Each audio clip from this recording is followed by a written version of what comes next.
बहन भाइयों को मेरा प्यार भरा नमस्कार। आज आपको एक ग्यास माता की कहानी सुनाऊंगी। कहानी बहुत ही अच्छी है, बहुत ही रोचक है। आप श्रद्धा के साथ पूरी कहानी को सुनिए। कहानी है दो बहनों की। एक राजा होता है और उस राजा के दो लड़की हैं।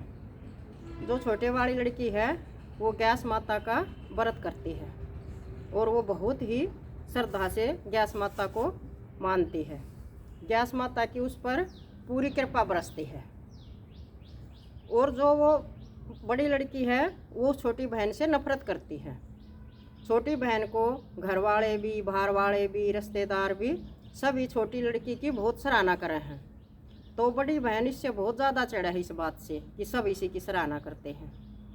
एक बार पड़ोस के राज्य से बड़ी लड़की को देखने के लिए एक राजकुमार आ जाता है और वो राजकुमार बड़ी लड़की को रिजेक्ट करते हैं और वो छोटी का पसंद करके चला जा है। तो इस बात से वो और भी ज़्यादा चढ़ने लगी अपनी बहन से, बहुत ज़्यादा नफरत करने लगी। वो तरह तरह की चाल चले है अपनी बहन को मारने के लिए। एक बार उसने अपनी बहन को लड्डू में जहर मिला दिया, खिला दिया। एक बार उसने एक मटके में जहर वाला सरफ भर के और उसके कमरे में रखवा दिया। एक बार अपनी बहन को पानी भरने के बहाने वो कुएं पर ले गई और उसको कुएं में धकेल दिया, लेकिन वो नहीं मरी। ग्यास माता की इतनी कृपा थी उसके ऊपर, कोई भी चाल कामयाब नहीं हुई। तो वो बहुत ज़्यादा चिंतित होगी, ये तो मर ही नहीं रही, ये कैसे मरेगी, बहुत ज़्यादा चिढ़ती थी। एक दिन वो अपनी बहन से बोली कि बहन, हमारा मरने का सभी का कुछ न कुछ कारण होता है। मेरा भी कुछ कारण है, आपका भी कुछ कारण है। आपका क्या कारण है? आपकी मौत कैसे होगी, आपको पता है? तो वो छोटी बेटी बहुत भोली थी।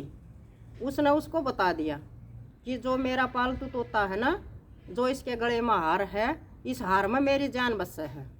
जो इस तोते को मार देगा और हार को निकाल कर अपने गले में पैर लेगा तो उसी टाइम मेरी मौत हो जाएगी, और जब उस हार को निकाल कर रख देगा तो मैं जिंदा हो जाएंगी। उसने अपनी पूरी बात बता दी और उनका शादी का टाइम नज़दीक आ गया था। तो वो छोटी बेटी अपने पापा के पास जाकर बोली कि पिताजी, अगर मैं मर जाऊं तो मेरी लाश को जलाना मत, अपने पुराने वाले महल में एक चारपाई पर सुला देना मेरे को। तो पापा ये बोल कर बोले, सुनकर बोले, बेटी तू ऐसे क्यों बोल रही है, ऐसी अशुभ बात क्यों बोल रही है तू, तेरी शादी के 2 दिन बचे हैं, ऐसे नहीं बोलते। बोले नहीं पापा, किस्मत का क्या पता, मेरे को कुछ शक है। पापा बोले ठीक है। फिर शादियों की तैयारी में लग गए। बारात आ गई और जयमाला का प्रोग्राम भी हो गया पूरा और फेरों की तैयारी होगी। और वो बड़ी लड़की उस तोते को ढूंढने के लिए पूरे महल में घूम रही है, इधर उधर इधर उधर। उसको कहीं तोता नहीं मिल रहा और वो बहुत चिंता में है, बहुत ईर्ष्या कर रहा है उससे कि तोता नहीं मिल रहा, तोता नहीं मिल रहा।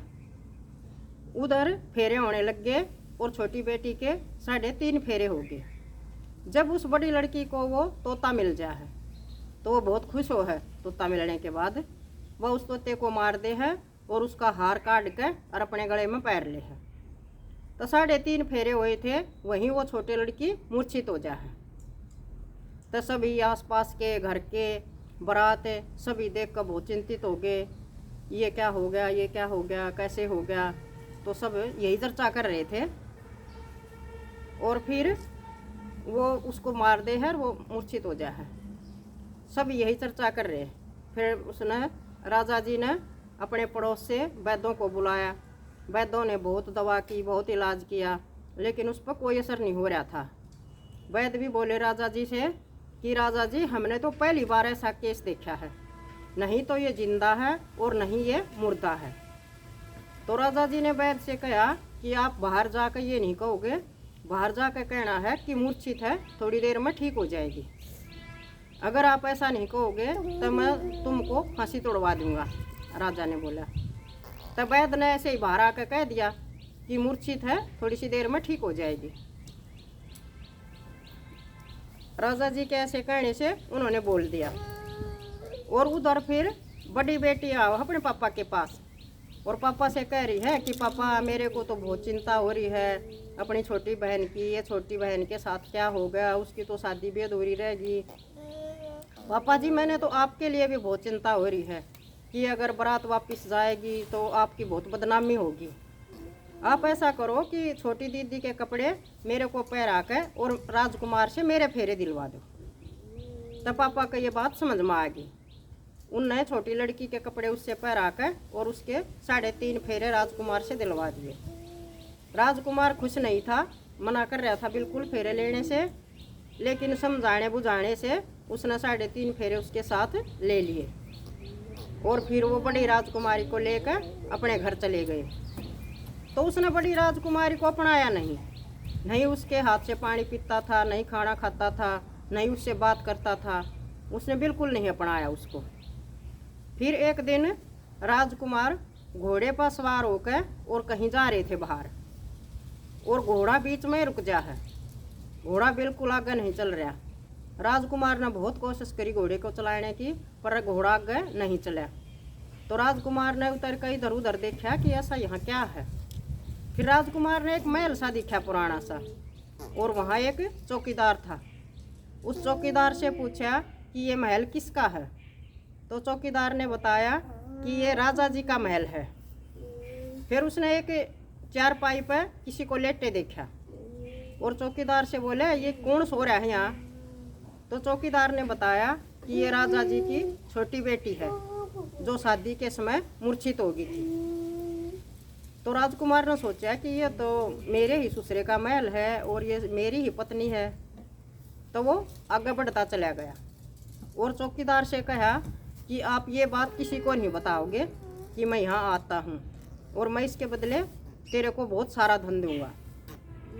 चौकीदार ने मंजूर कर लिया।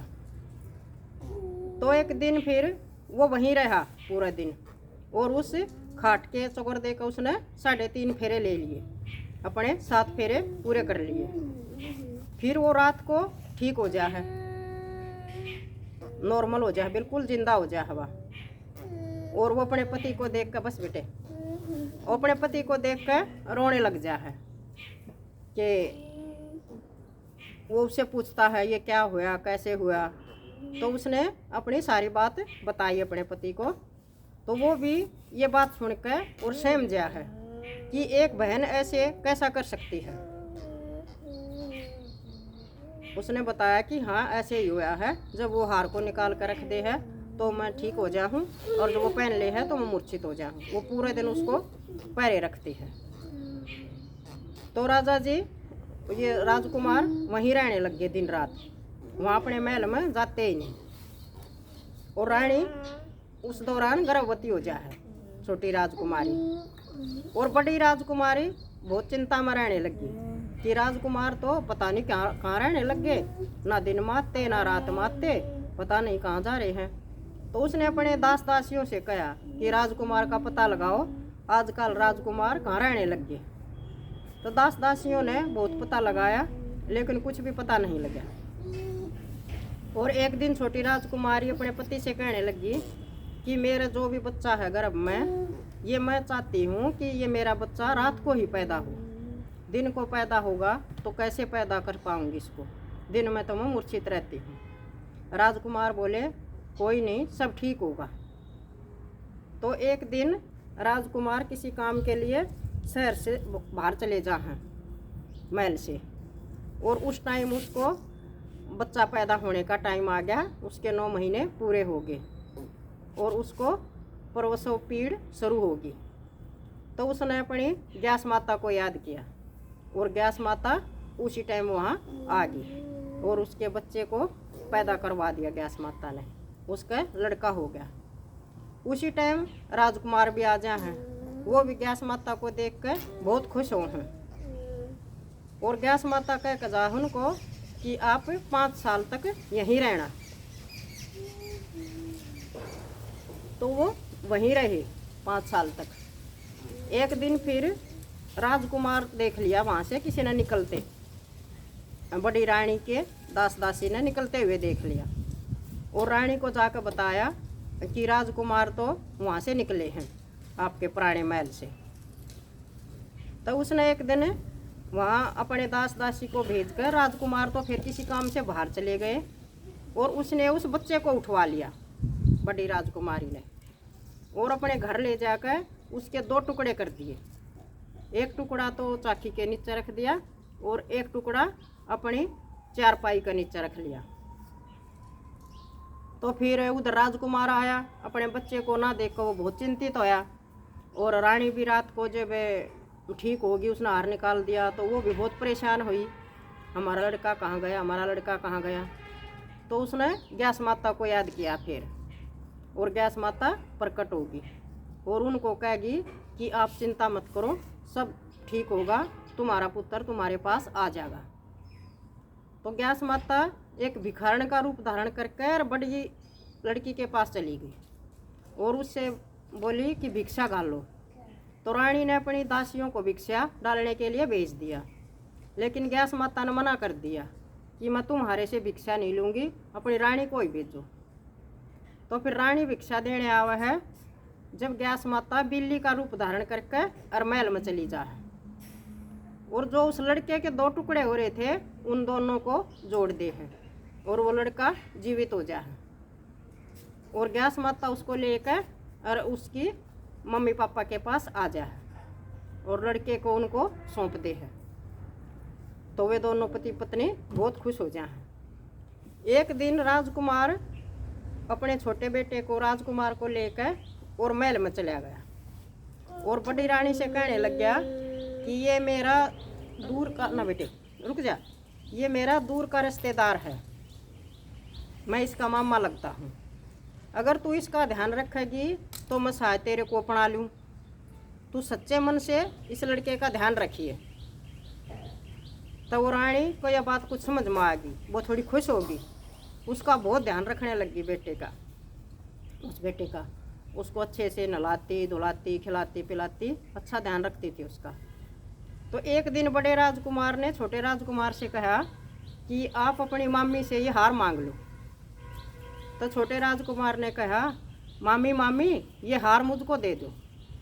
एक बार तो उसने मना कर दिया, फिर उसको राजकुमार की बात याद आ गई कि इसको अच्छे से प्यार करेगी देखभाल करेगी तो मैं शायद तेरे को अपना लूँ। क्या बात समझ में आई, तो उसने हार निकाल कर छोटे राजकुमार को दे दिया, और वो हार को लेकर छोटा राजकुमार और बड़ा राजकुमार छोटी राजकुमारी के पास आ जा है और उसको वो हार पहराते हैं। वो हार पहनने के बाद जिंदा हो जा है, दिन में भी जिंदा रहे और रात को भी जिंदा रहे। तो फिर राजकुमार उसको लेकर छोटी राजकुमारी को भी और अपने बेटे को और राजमहल में आ जा है, और फिर राजकुमारी बड़ी राजकुमारी हाथ जोड़ कर माफ़ी मांगे अपनी राजकुमार से। फिर राजकुमार उस बड़ी लड़की को लेकर और उसके बाप के घर छोड़ने चले जा हैं। तो उसके घर जाकर उसको छोड़ा है, और इस बात से राजा भी बहुत शर्मिंदा हो है और अपनी माफ़ी मांगा है कि मेरी बेटी ने ऐसे गलत काम किया। और वो तीनों छोटी राजकुमारी छोटा राजकुमार और बड़ा राजकुमार तीनों वापस अपने घर आ जा हैं और बहुत सुख शांति से अपना जीवन व्यतीत करे हैं, उनकी अच्छी गृहस्थी चला है। तो जैसी कृपा गैस माता ने छोटी राजकुमारी पर करी, ऐसी कृपा गैस माता हम सब पे करे। गैस माता की जय हो, गैस माता की जय हो, गैस माता की जय हो। राम राम बहन भाइयों, कहानी सुनकर और कमेंट्स करके बताइए।